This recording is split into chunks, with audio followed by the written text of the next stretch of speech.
واش الاخوان اخباركم؟ ان شاء الله انكم تكونوا بخير. حاليا كترت واحد الضجه حول الدعم المباشر للسكن. اذا هما سموه الدعم المباشر للسكن. علاش؟ اذا هذا الدعم راه كان في القديم كانوا كيستافدوا منه المقاولين. حاليا غيولي مباشر، يعني غيستافد منه هذاك الشخص اللي باغي يشري هذاك السكن، او المستفيد هو اللي غادي يستافد بشكل مباشر من هذاك الدعم. بالنسبه لهذا الدعم كاين دعم ديال جوج، بسبعة الملايين وعشرة الملايين. اذا كان الشخص غيشري واحد السكن مثلا، هذاك السكن كيساوي 30 مليون واقل، فراه يكون الدعم ديال 10 الملايين. اذا كان هذا السكن يفوق او بين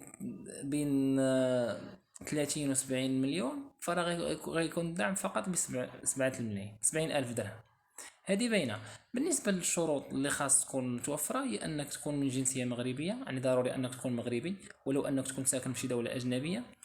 والشرط الاخر هو بالنسبه تجيب لهم واحد الوعد بالبيع بانك ضروري باغي تشري هذاك السكن، يعني تبين لهم بانك باغي تشري، ماشي غير تستافد من هذاك الدعم وتعاود ما تشريش. يعني خاصك تجيب واحد الوعد بالبيع ولا شي وثيقه تبين بانك صافي راك اتفقت انت وهذاك البائع على اساس انك راك غادي تشري.